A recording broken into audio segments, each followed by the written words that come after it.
TG Geeks, episode 251, December 9th, 2019. This is The Stinger.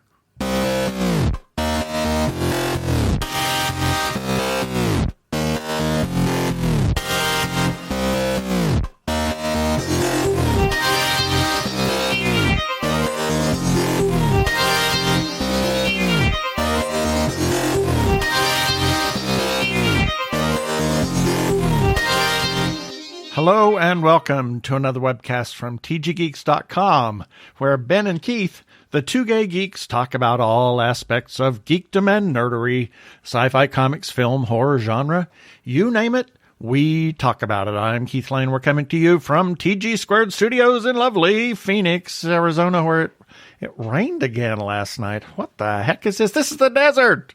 Yes, and I'm Ben Raggington coming to you from wet Phoenix, Arizona. Yes. I know, this is turning out to be a rather wet winter. It is. So far. Yeah. I'm not complaining. Yeah. Okay, well, let's get on with the show. Prepare for hyperdrive. Meanwhile, in the Hall of Episodes, the two gay geeks are discussing this. Well, in this episode, we have Stephanie Weippert. She is an author and activist, and we'll talk to her. We actually talked to her way back at CocoCon, and we finally were able to fit her in. We had a lot of stuff. Oh my gosh, we just got inundated with stuff that was timely and just wow. I know. It's so sad that we have to keep putting her on. We felt terrible about it. Terrible. And anyway, so we're going to talk to her this time, and we'll have our birthday shout-outs, our featured podcast of the week, or not a podcast of the week, and everybody's favorite feedback, and then a few shout-outs. In our second segment, we're going to talk about a couple of interesting little ditties, and have our weekly recap, and then our regular shout-outs. So we're just going to get on with the interview right now.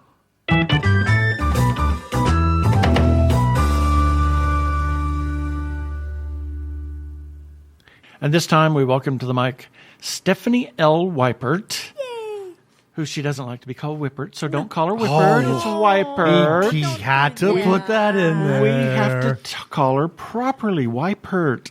And that's the way it's spelled. It begs to be said Weippert, right? Yes. Yes, it does. We'll go with that. So, and why is she behind the mic? And, well, she is here at CocoCon 2019 with us. Yay! In our mobile TG Squared Studios. Oh, I'm so glad you put it that way. In my podcast voice. No. When we said in my, I'm like, oh my God, in what? In what? It's like, in our room. What? In our room, yes. In our hotel room. Oh. Anyway. So, welcome, Stephanie. I won't tell my husband among all of that. Oh my God. What an entrance. Oh, it's just a couple of gay men. I don't think he'll mind that much. Yeah. He knows you're safe. Yeah. So we met Stephanie last year. We probably met you at WesterCon, but I know that we definitely met you last year here at CocoCon. So yes, officially we met you. Yes. Officially but met you. I think you're right. I think we did meet Stephanie at WesterCon. I have a funny feeling. Yeah, a couple years ago. I think. Yeah, I don't know. Over in Tempe. Yes. I thought so. Yeah. So you are here, and you did a couple of panels. Yes. But that's not the only reason that you were here. You're here because you are an author, and you have several books published. So why don't you tell us, who is Stephanie Weippert? And why does she write? How did you get into writing, or what was the impetus to start writing? and then we'll talk about what you have written. Oh, this is going to be interesting. How I got into writing. Okay, I got into writing because of a slug. A what? Yes. As in snail? As in gastropod. As in, okay. Oh, well. There is, okay, now that you're thoroughly confused, let me tell you. Now you're interested. See? Yeah, okay. I do a hook. I was going to say that was the hook. Yeah, can I do a hook? You Okay. can. There's a convention called RustyCon, which is local to me up in the Puget Sound area. And their mascot, for various reasons that I never learned, is a slug. And they were going to do an anthology called Tales of the Slug. And every story had to have a slug as a character or at least a major plot point. Oh, dear Lord. And I thought that was so unbelievably funny. Challenging. Yeah, well, it tickled my funny bone. It would, I got to write. I got to do something for this. It wouldn't. It would do other things to my funny bone, but not tickle it. I mean, it was just so absurd to me. It was just so out of their absurd that I just had to. Yeah, I never really. It begs to be written about. Yes. And so I wrote it, and of course it was garbage. But they were nice enough to say, "I'm sorry, dear, you just have a scene. You don't have a story, but you do write very well." And that one, getting a reply that was right, something at least beyond somebody saying something. Yeah. No, it was beyond. Thank you for submission. We cannot use it at this time. Right.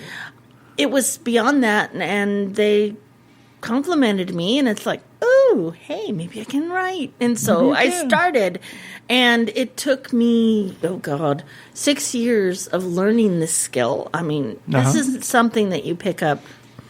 I guess there may be some, George R.R. Martin or any of the big McCaffrey or any of those that just jumped in and did it. But no, I am 6 years of hard work. Hey, there's nothing wrong with that. Nothing, no, absolutely not. So, it took me most of that time to figure out how to finish a story. You're good at the beginning and the middle, but okay, well, I'm bored now. Yeah. How do I wind this up? Well, I still have problems with endings because one of the reasons I quit writing a lot of short stories was because I got damn sick and tired of people saying, well, what happens next? What happens next? What happens next? Well, fine, I'll do the whole book. And the first book that I had published is intended as a bedtime tale for an adult to sit there and read to the children. And it's called Sweet Secrets. And which I'm still in the process of reading. I thought I was going to have it finished by the time we talked to you, but we haven't had enough downtime. Oh no! My God, we just go. Yeah, well, I could have waited, and we could have done this. No. Okay. But it's not a prerequisite. So yeah, that was the first one, and that's from Tanstoffel Press, and so is the second one called Road to Chaos. Road to Chaos is, it's probably PG. It's not really intended to read to little kids because Robert is a Hollywood actor, and he's I'm going to be blunt. He is that guy. He thinks women are there to be looked upon and lusted after, but he's from Hollywood, so I think it's a stereotype. Yeah, it's a stereotype. And by the end of the book, he gets schooled by some very intelligent, confident women. So he grows and becomes a little nicer by the end of the book. Oh, well, good. So I'm seeing, just to go back to Sweet Secrets, I'm finally seeing, I mentioned the other day, I was not quite as far as I am now, and I said this one character was really a jerk, but I'm beginning to see the cracks in his armor through the eyes of Michael. Yeah. And so, he really is a nice guy. He has this crusty exterior, and he's So I think I see that there's going to be a turning point for him. I hope. Well, part of what's going on is he is out of his mind, panicking, absolutely. And so all of his worst impulses are showing first. Yeah. So that's why my editor told me, I don't really like him at all. I don't like Brad.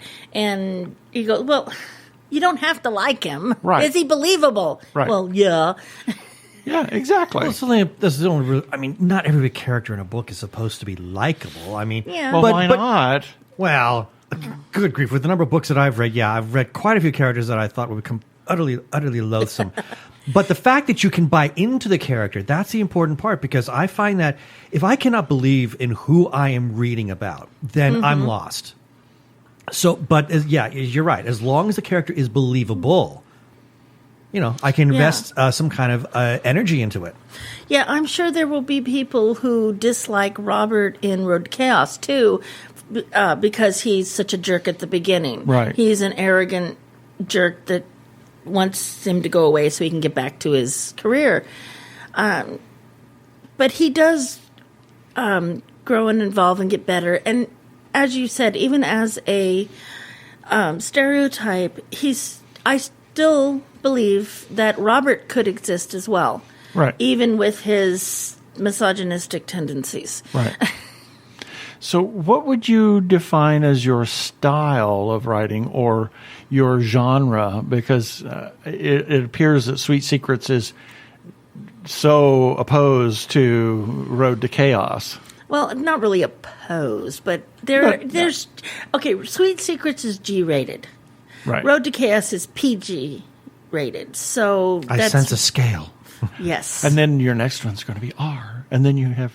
Actually, my Patreon story... And then you're on to the good Then stuff. we're on to the NC-17 and the X and the triple X and the sky's the limit. Oh, I can do that, huh? Anyway, the Patreon story that I have, what my current project is my Patreon story that I'm focusing the most on. And it is intended... for mature audiences. Yes, I would, because there's a lot of all those words that you can't say on television. Yeah, I've used them at least once. The 7 dirty words. Okay, there's no. Sorry, almost did my George Carlin routine there. Yeah, we watched a short, a trailer for a film the other night and we were talking about it. It was the best of the worst movies through the decades. So they chose 2 movies through a couple of decades, and one of them, I don't even remember what the name of it was, and I looked it up on IMDb, and it said that in that 92-minute film, the F word was said 296 times. Wow. Yeah. I don't use it that much. Well, the fact that actually, I don't know how it made it past the censors and not get it. Not without an X. Yeah, exactly. Yeah. Wow. Anyway, sorry, So, I digress. no, that's okay. I'm impressed. How could you? It's like wow. Maybe There's no room for anything else. I think the breakdown was 2.5 times a minute. Oh, that's like our interview with Shant. Oh, my Lord, yes. Oh, you used the beep on that one a lot, Oh, no, poor Keith. I thought he was going to get writer's cramp trying to take notes. And then I said, to heck with it. I quit keeping track. Yeah, we're interviewing this gentleman, and God bless him. He did a phenomenal horror short film that was premiering at South by Southwest, but we didn't warn him ahead of time that we were a PG because we don't want that explicit tag on iTunes. From Apple Podcasts now. And he just, F this, F that, blah, blah, blah, blah, blah. And Keith was like, scribble. And then I just threw my hands up and said, okay, I'm done. So that 30-minute interview took me almost 4 hours to edit. Oh, because you had to go in and catch every single one of them. Okay. Yeah. I promise I won't make you do that. Okay. Thank you. I promise. Well, she was warned ahead of time. Yeah, at this point, when people do that, I just scrap the whole to heck with them. No. I do have a pen and paper, so I write things down. Anyway. There's a mute button on the mixer. Exactly. But that's after the fact then, Yeah. But, so what is your Patreon project about? Ooh. Okay, Patreon project this is something I wanted to write for a very long time because I like portal stories, and this one, the setup is that a woman who got tested by this corporation, and turns out that they were testing for psychic ability because they're trying to figure out how to use quantum physics to travel between universes and multiverses. Right. Some pretty hard science there. Oh yeah. That's cool. But they needed a human because they need to collapse the possibility wave so they can go to one location. Because if you don't, all knows where you're possibilities going? exist. Exactly. Right. To control it, you have to be able to collapse the. You need to reduce the number of possibilities that could happen. So. Yes, and you need a sentient to collapse the wave, because if you don't collapse the wave, all possibilities exist in tandem. Right. So That's really Max in the Multiverse. Yeah, it is. Did I just do something? No. No. That's actually a really good point that you make, because another author, although his book is very comedic, kind of touches on the very same point. Right. Mm-hmm. Well, don't worry. I don't get into there's no math equations in this. Well, darn it. Why are we talking to you? No, I was here about the math. I was here about the math. I needed to have my brain melt. So anyway. So so they needed the humans to collapse the possibility wave, because there's no way to invent a machine to do it. And so she ends up being able to work with the machine, because they kind of work with they teach each other. Right. Like AI learning, and she works with the machine until she's able to get it to go. And she's not the only one who can do it, but she's the only one who figured out how to do it without the machine. And exactly. So yes. that's the whole point, I guess. Mm-hmm. And so they wanted to keep her. That sets up a whole new set of possibilities if the machine is involved, because that really makes it even more infinite possibilities, because the computer can, everything that exists. Yes. Wow. Yes. And you really screw it up. So that makes sense. Yes. Wow, that's cool.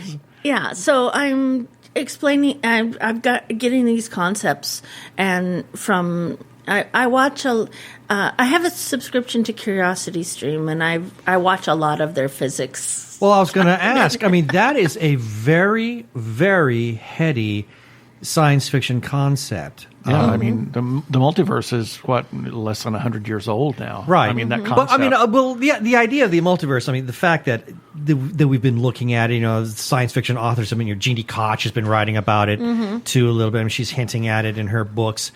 But to actually take a string theory approach to it, not many people are doing that. So, what was what was going on in your head to say, I really want to tackle this hard physics thing?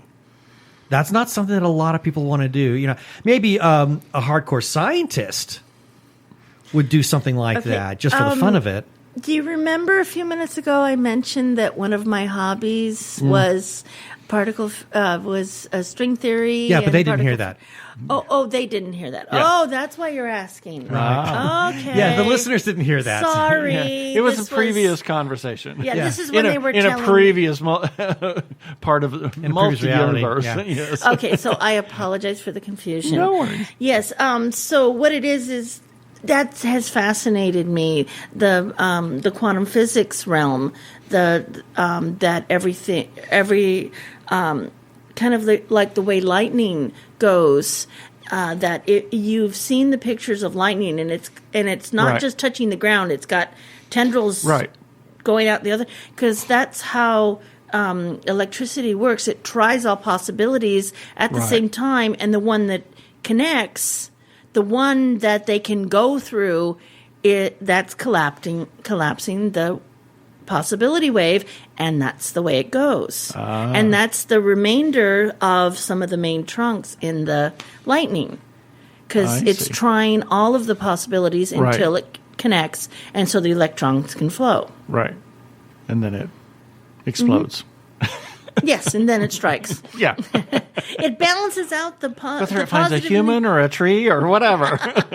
Well, I didn't want to go there, but we have lightning rods on buildings, so Yes. we don't have to go there. You know I that don't like Orlando is the lightning rod capital of the world. Orlando? Orlando. Oh, I didn't know that. Yeah. Yeah. They have lightning. Well, because Disney World is there, so there's lightning rods on everything.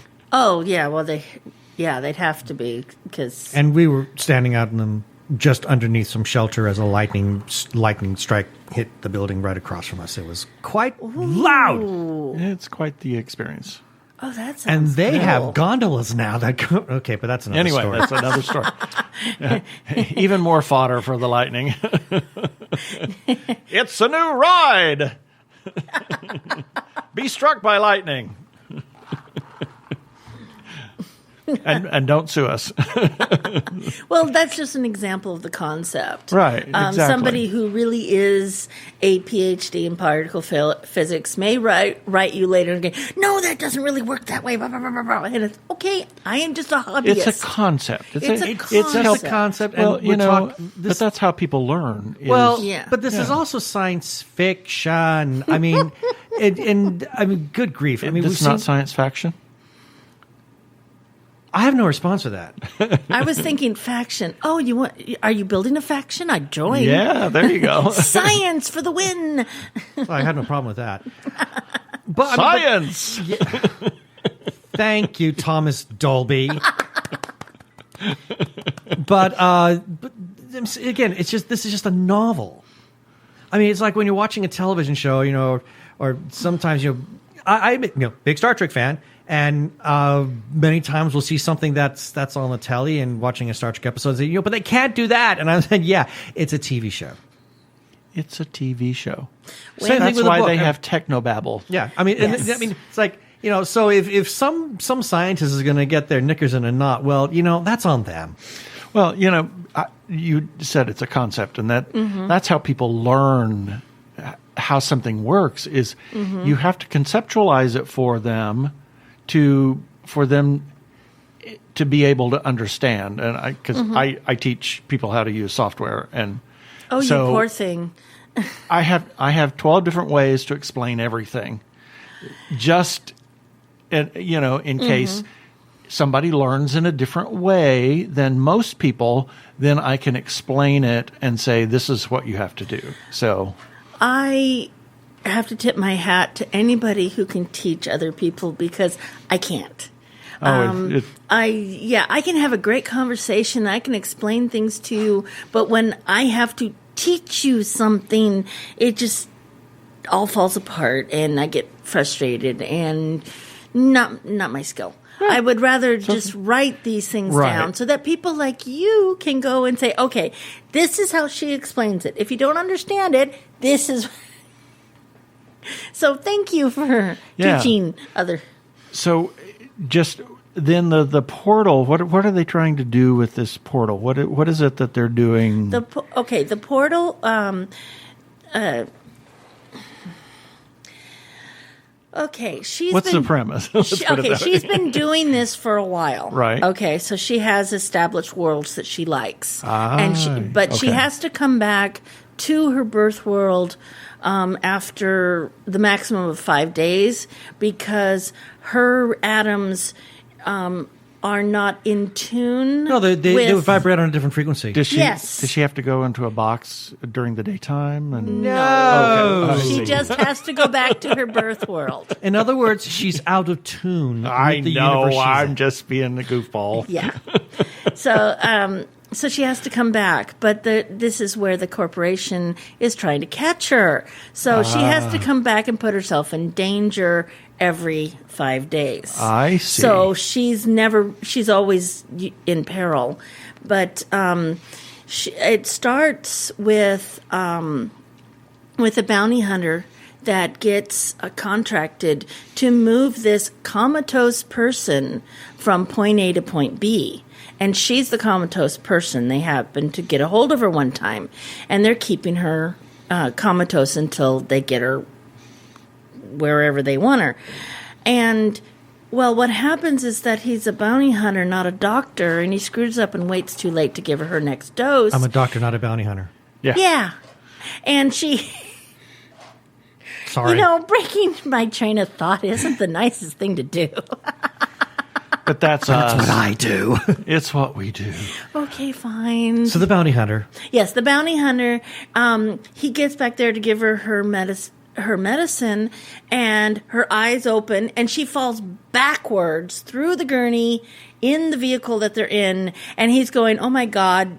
And he knows if he shows up without her, he's in trouble. So he reaches out and grabs her, and she pulls him through. Oh my! And so we've got this noob who has to do the, oh my God, where in the hell am I? What am I supposed to do?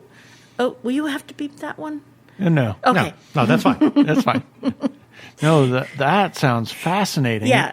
And where are you in the process with this? Okay, I'm on my second world. Okay. The first world was the water world, and I'm working on getting that self-published because this is this is a project that's gone over a year, and to ask people to go all the way to the beginning to know what's going on when it's 3 years ago.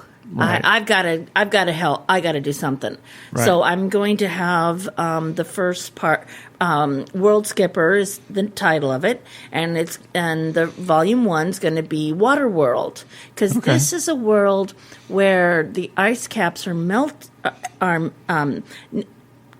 ice caps are melted, and the water is at the maximum height, and the sentient species. As we descended from monkeys, they descended from manatees. Oh, wow. Oh, that'll be interesting. Fascinating. Yeah. And so when she crosses over and when he comes with her, they are translated into the sentient creature of that world. So, interesting. So he's got to deal with, not only is he in a water world, he's breathing water and has a tail. So it's part Quantum Leap now. Yeah. Yeah. Sounds like it. So he's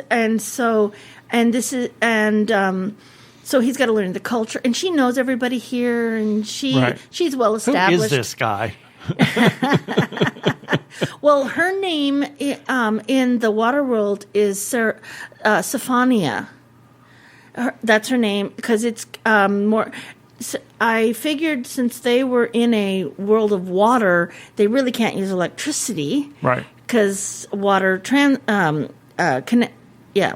electricity throws. Anyway, electricity, water, bad thing. Right. And There you go. That works.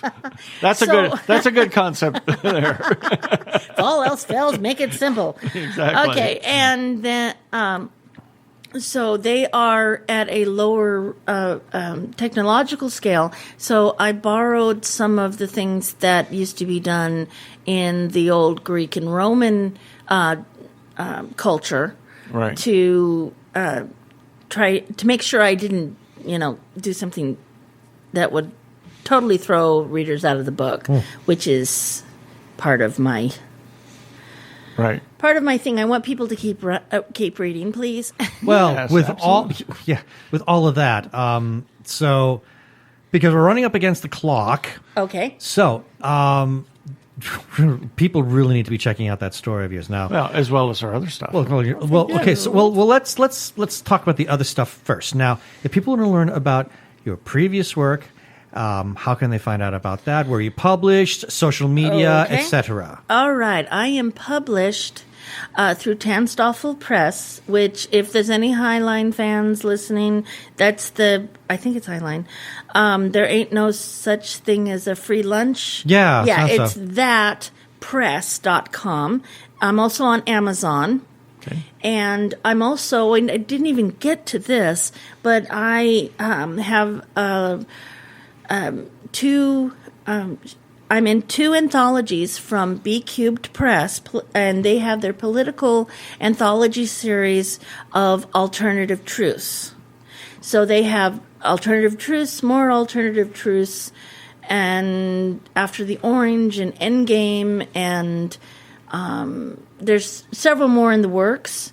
And I am in More Alternative Truths and Endgame. Okay. So if you want to read something where I get really serious and really heavy, that's in More Alternative Truths. The funny political is in Endgame. And are you on any social media like Facebook, Twitter, et cetera, et cetera? Oh, yes. And you have a website, I assume. Yes. The website is Stephanie Weippert. And that's how that's spelled. WEIPPERT? Yeah. Yes, my website is www.stephannieweipert, P as in Paul, ERT as in Tom.com. On Patreon, what you would do is just squish my first name and last name together after patreon.com. So it's patreon.com/Stephanie Weippert. I'm on Twitter at SL Weippert. And my Facebook is Stephanie Weippert Arthur. You would put that into the search, and it'll give you my author page. Now, I'm more than happy to friend people into my personal page. I do a lot of things public. However, I do need to put this disclaimer. I am political. And Yes. I am political in the resistance. Antifa. So if you don't want to hear about that for whatever reason, no judgment, just friend my author page. Thank you. There we go. Well, this has been really wonderful. Thank you for being with us, Stephanie. Thank you. Hi, this is Ginny Koch, author of the Alien Catherine Kitty Cat series from Daw Books, part of Penguin Random House, and you are listening to the Two Gay Geeks Webcast. That never gets old. It doesn't. She got a little distracted there in the middle. I always want to say Random Penguin House. Yeah. Anyway, so here's a few selected birthdays from December 9th through December 15th, 2019. December 9th, Kirk Douglas. Oh my God. He's still alive. 103. I know. He's still alive. 103. And he's had health issues. And yet Yes, he he's has. still going. And he was a phenomenal actor in his prime. Yeah, he was actually reading a little bit of his bio. I spend so much time sometimes on these birthday segments because I have to read about everybody that fascinating little stuff. But he was kind of a method actor and a very demanding producer. He expected, he worked hard and he expected everybody else to work hard. I can understand that. And he survived a helicopter crash. Oh, I didn't know Yes. that. And he had a stroke in 2012. I knew about the stroke. He recovered some of his speech with lots of therapy. And he and his wife are great philanthropists. They've given just a ton of money to a number of different causes. Also, Judi Dench. What else do you say? Except Judy, she's amazing. She is truly amazing. And John Malkovich, the crazy man. He's nuts. Crazy. And Simon Helberg, who was Wallowitz on Big Bang, and he also played a part in Florence Foster Jenkins, which I wonderful. thought he did a fabulous job. Wonderful. Yes. And Beau Bridges. It's amazing. Jeff's... Was it Jeff's birthday last week or so? Were they twins separated by a few days or something? I don't think so. Anyway. And Donny Osmond. I like him. What do you say about Donny Osmond? I like Donny. Oh, my God. He's a good guy. When, we're both kids, my Lord. He's just a couple of years older than us, but yeah, he was the singing wonder along with Michael Jackson and the two kid wonders. Red Fox. Oh. Sanford and Son. Yep. It's the big one. His comedy. Oh, Tracy. My God. He worked blue. Ooh, He was dark blue. It was purple. It was. And Michael Dorn. Worf. It's just interesting. We watched Star Trek The Motion Picture last night in honor of the 40th anniversary. And first time we saw the Klingons with the bumpy foreheads. With the bumpy foreheads, yes. Yeah, so. Also, on December 9th, Elizabeth Schwarzkopf. She was a soprano. She specialized in Mozart, Strauss, and Wagner. Pretty much, yeah. And- She was a very much Germanic soprano. Yeah, somebody said that she was one of the best sopranos of the 20th century. But her most notable for her performances of the Marschallin in Der Rosenkavalier. She was kind of the definitive She had an Marschallin for elegance years. to herself, Yes. and that's what really works so well. But obviously she could do the same kind of thing, like in like in Figaro, Yep. or any other Mozart opera that's got that kind of a character. Exactly. Also, Facebook friends Andy Luke and Anthony DeGioia, who is Silver Screen Analysis. Check him out on YouTube. December 10th, Kenneth Branagh. What do you say? Prolific actor. A really phenomenal Shakespearean actor. Yes. But I loved him in Chamber of Secrets. Yes. Also, Dorothy Lamour. She was an actress in the Road to movies with Bing Crosby. Road to Here, Road to There, Road to Everywhere. What about those movies? What about Dorothy Lilles? Dorothy Lilles? Yeah. Yeah. Moving on. Sorry. That was worthy of me. Also on December 10th, Dan Blocker. Haas Cartwright. Haas Cartwright on Bonanza, who sadly passed away at a very young age. I think it was during production of Bonanza. Yes, it still, was. It was still, and yeah, he died of a heart attack. I remember seeing at the end credits, of condolences. And he was one of the most, I think, probably the most popular character of the series. The whole series. And also December 10th, Kurt Armbruster. Kurt A. Eh? Well, because he's from Canada. Yeah. Kurt in Calgary. Yep, you got it. December 11th, Hector Berlioz. Or Hector Bizet? What? Berlioz. He wrote two incredible epic operas, La Troyenne and Benvenuto Cellini. Those are the only two that survived. He wrote a third one that never made it into the opera repertoire. But La Troyenne is just a huge, huge piece. And Benvenuto Cellini is, oh my Lord. For the tenor, it's like... it's up in the stratosphere the entire time. Cellini and then retire. Exactly. Yeah, because you're not going to have any vocal cords left. Exactly. Also on December 11th, Annie Jump Cannon. She was an astronomer. She was born in 1863. She did her cataloging work. She cataloged stars. Was instrumental in development of the stellar classification used today. She classified over 350,000 stars. Whoa! She discovered 3 variable stars and 5 novas, and she was a suffragette. Good for her. Or suffragist, however you want to say that. Also, Rita Moreno. Mr. Googie. Mr. Googie. I'll show you. I loved Rita. My favorite story is when Larry Flick had his Out Here in the Morning show. And was Keith Price was his host? Uh-huh. Well, they were doing a big thing on Rita Moreno. And everybody was calling in to say what their favorite Rita Moreno roles were. And finally, I called in, and Larry was busy, so Keith Price answered the phone.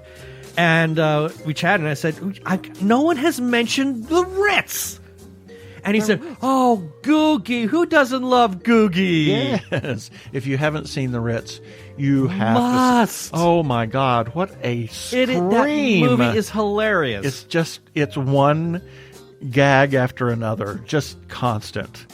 Anyway. All right. And Facebook friends, Kamal John Iskander, Des Demise, and Mr. Jason T. Gaffney. Happy birthday, Jason. Love you, Jason. Hopefully we're going to have another interview with him of an upcoming movie that's about to be released. Shortly after the new year. Yes. December 12th, Frank Sinatra. Wow. His career was reinvented like 3 or 4 times. Yeah. Yeah. And Bob Barker. who was Price is Right, originally of Truth or Consequences and many other things. Harry Warner, who is one of the Warner Brothers. Edward G. Robinson. Look, you skipped somebody. Oh, yeah. Bill Nye, the science guy. Right. No? I don't. Didn't we just do Bill Nye, the science guy? This is Bill Nye, the actor, maybe? Oh, yeah, there we go. Sorry. This is the actor, yes. Who I just love. He has such a dry wit about him. Yes. Actually, I also forgot to put somebody on this other list of Lucas Hedges. Among other films, he played Gerard Conley in Boy Erased. Yes. Oh, my God, he's amazing. Yep. And Edward G. Robinson, who was in Soylent Green and Night Gallery and Ten Commandments to most modern audiences. And a lot of he played a gangster in a lot of movies. Oh, prolific actor, gangsterish. And Sheila E. We saw her at a Ringo Starr concert. Yeah. Oh, she was amazing. The Queen of Percussion. And Robert Lepage, who of Cirque du Soleil fame, and The Met Machine. Yeah, a lot of controversy, but you and I love that thing. Yeah, I think it's great. And we have Facebook friends John Downey, who's Hamish's uncle, who would have been 71 this year. And Michael Rethman and Anne-Marie Fisher. Now, Anne-Marie friended me because, funny thing is, there's me, and then there's another Keith Lane from he's back upstate east. New York. And he Did she get you guys confused? And she got us confused. Whoops. And she friended me, and she said, "Oh, wrong Keith." And then the other day it was Keith actually said happy birthday to his sister, and I said, "Oh, I didn't know I had another sister." And he said, "Oh yeah, and two other brothers." And the weird thing is about that other Keith Lane is that for the longest time, he was using a picture that it looked like you had taken when we were in Seattle of Gort. And I kept thinking, are you... And I was actually for a while there thinking... I should have changed my... Oh, I'm surprised you didn't. I'm surprised you didn't. But I kept looking at it thinking, okay, is my husband actually creating a double profile here? Yes. I don't understand. December 13th, Dick Van Dyke. Oh, my goodness. Wow. I remember when we saw him in the live production of Mary Poppins. Oh, yeah. In L.A. a few years back. Incredible, yep. That was phenomenal. And Christopher Plummer. Just phenomenal Still actor. going. He's in Still the going. new movie Knives Out. Yep. And Wendy Malick.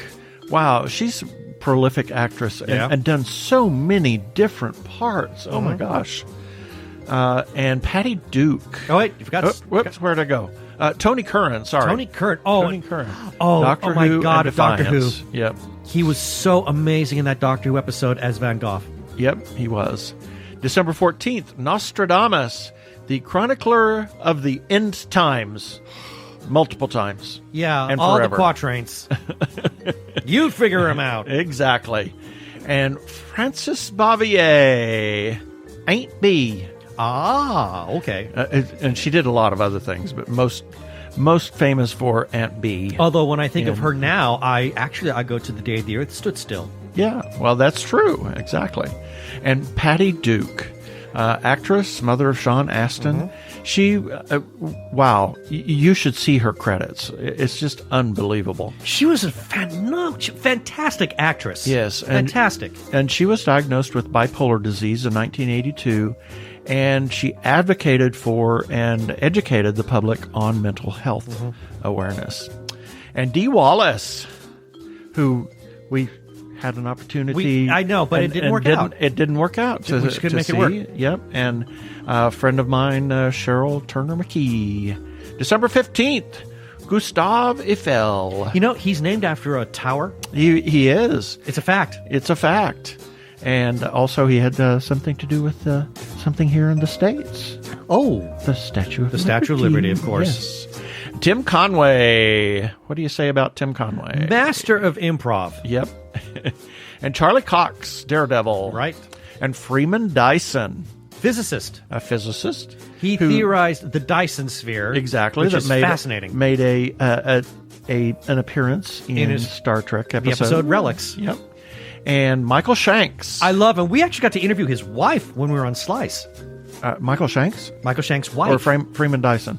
No, Michael Shanks. Yeah, we interviewed Freeman Dyson's wife, yes. No, we got to interview the wife of Michael Shanks. Oh, was it? Yeah, when we were on Slice. Well, I don't remember that. Anyway. I can't remember her name, but we saw her she was in the series Andromeda. Yeah, and we actually got to interview Tony Curran. Well, that's true. We interviewed Tony. That was a joy. Yeah, it really was. And also on December 15th, Julie Tamer. Oh, my goodness. Her production of The Magic Flute is spectacular. Yes, she's writer, director of theater, opera, and film. It was her stage adaptation of The Lion King. That she's the one that... That's hers? That is hers. Oh, I love that. The Magic Flute at the Met. And we wind up with friends Susan Fox and Brian Dorn, a former classmate of mine. And that's it for the birthdays this time.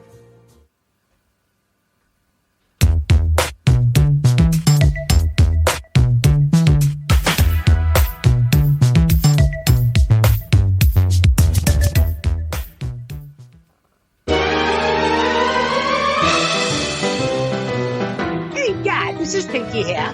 You and I and the brain are listening to Krypton Radio. Sci-fi for your Wi-Fi. Love.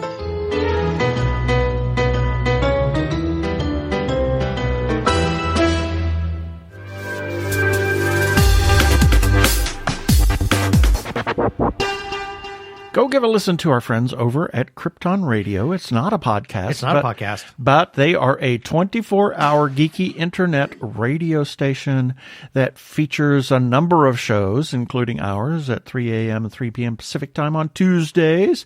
Quite a few shows that are over there on Krypton Radio. Including that lovely voice actor we just heard playing Pinky. Yes. And... you can go listen to him at KryptonRadio.com. I'm Daniel Radcliffe, and I believe that reaching out for help is the bravest thing a person can do. If you are struggling and need support, call the Trevor Lifeline at 1-866-488-7386. It's free and confidential, and trained counsellors are there to listen 24/7 without judgment. To learn more about the Trevor Project's life-saving work for lesbian, gay, bisexual, transgender, or questioning young people, go to thetrevorproject.org.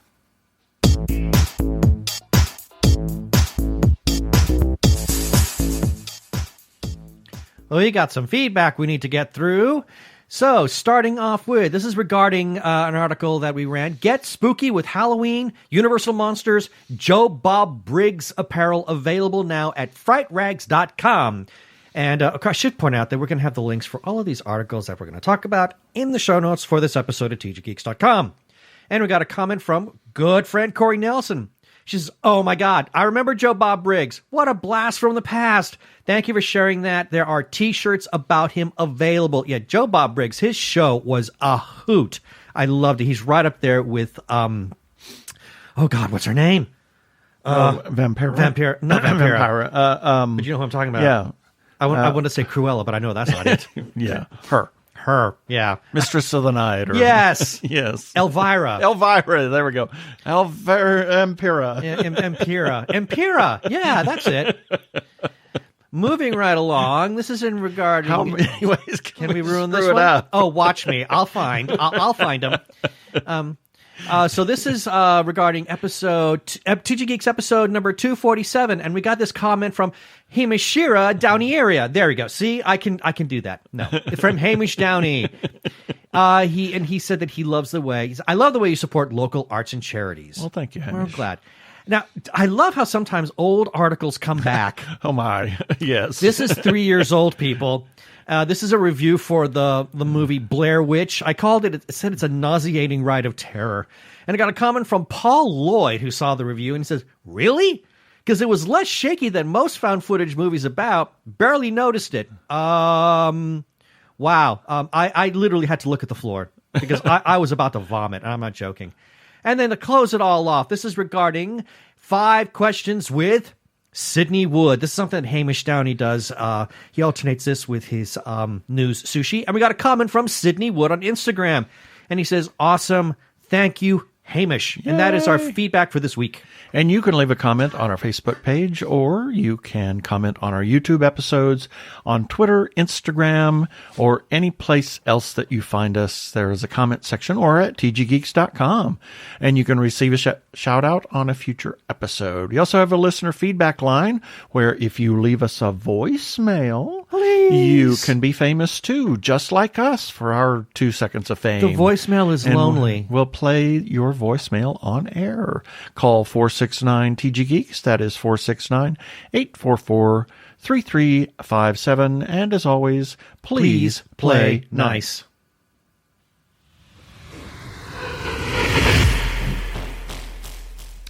Well, we want to give a shout out to Madame Askew's Templar entourage. Yes, well, I mean, it could be the Templars. She could make some Templar clothing. I'm sure but she could. Temporal entourage. Madame Askew's Temporal entourage. You can find them on Facebook.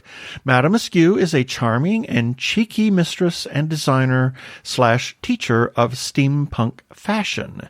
She and the Grand Arbiter have live tea sessions each Friday night at 6:30 p.m. Pacific and Saturday at 10 a.m. Pacific. Join them for tea and conversation, and please consider supporting them on patreon.com and search for Madame Askew. We love Madame. And what's next? Oh, well, my turn. I have to scroll down a little further. We're huge supporters of independent creators, just like Madame Askew, whether they're filmmakers, comic book artists, writers, or others. Please buy their stuff, and if you see them at a book fair or a con or a whatever, go chat them up. Chat them up to other people. Chat about them, tell them how much you love them, and buy their stuff. Please have cash for them. They don't need the extra credit card fees. Please consider supporting independent creators. Joshua Tree Feeding Program is a 501c3 nonprofit food pantry for the HIV/AIDS community from Maricopa and Pinal counties. They set their store up, if you will, just like a grocery store, so that folks can come and choose what food they want, and it empowers them to take what they want and not waste any food. They are a nonprofit organization, and they're all volunteer. Please consider supporting Joshua Tree through a single gift or a monthly recurring gift. You can go to jtfp.org.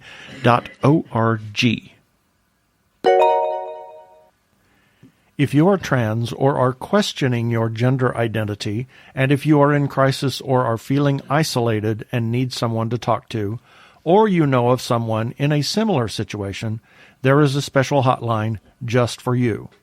The hotline is provided by translifeline.org and staffed by trained counselors who are transgender themselves.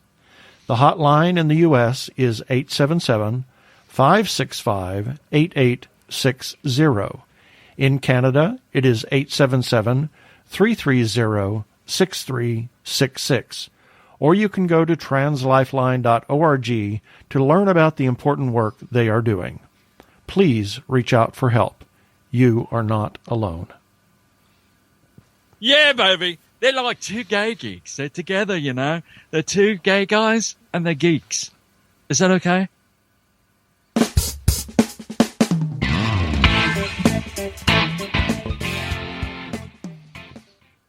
Well, do we have time to talk about this? Just a little bit.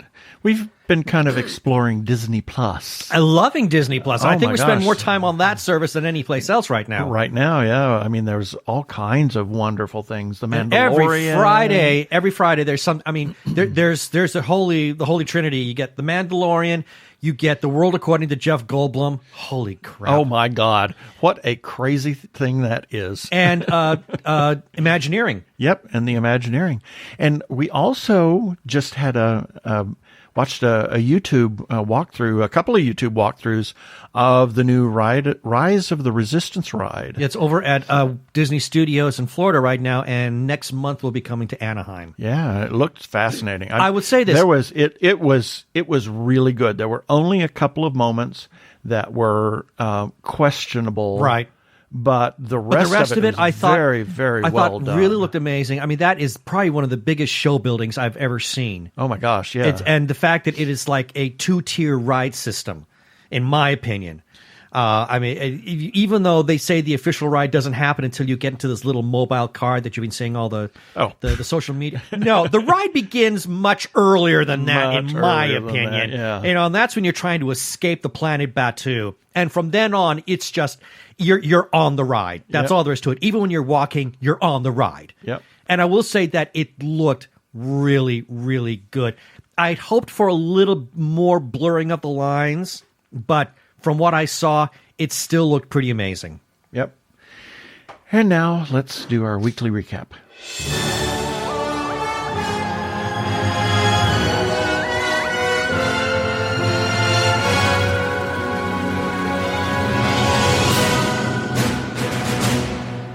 These are the things that we ran on our website at tggeeks.com this last week, and we will have the links for each of these articles in the show notes for this episode when it publishes on Monday at tggeeks.com, starting with Sunday, December 1st. Yes. Yeah, I wish.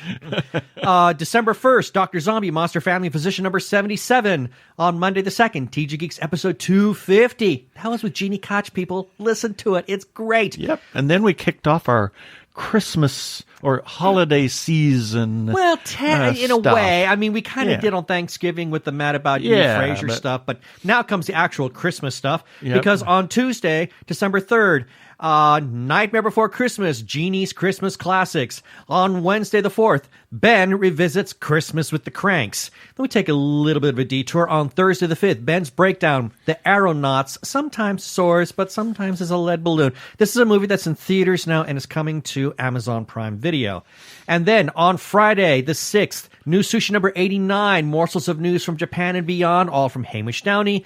And then we close it off with Saturday the 7th, Andrea Richoff reminds us not to be Scrooged this year. And that is what we ran on our website this last week. And you can find all those entries on tggeeks.com as well as our Facebook page.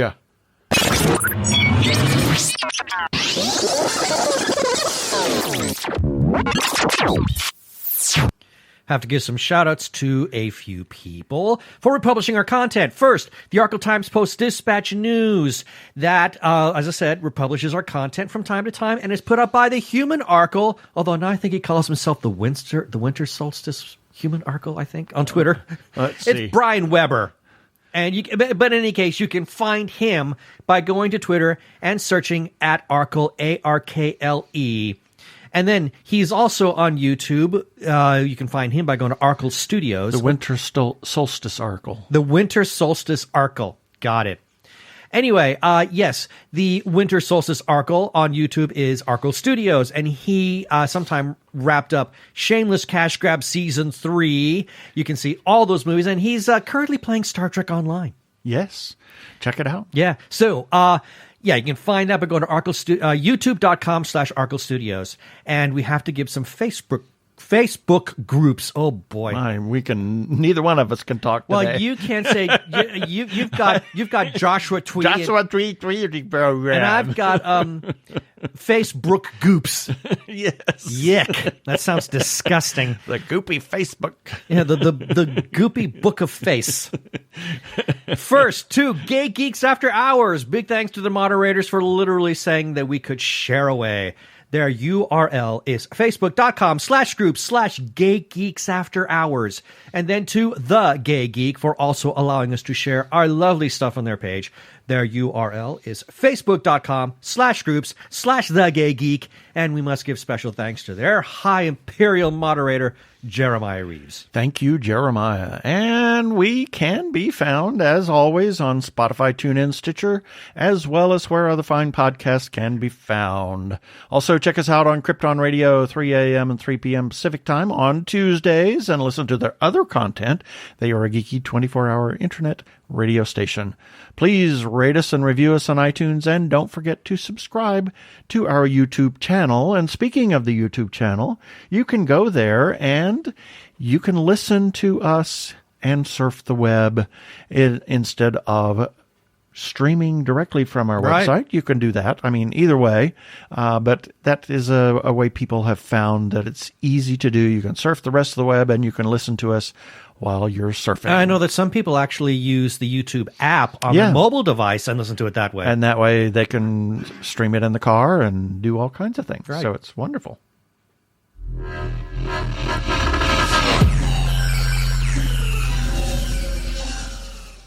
Okay, that should do it for this episode of TG Geeks Webcast. Be sure to check out the article for this webcast episode.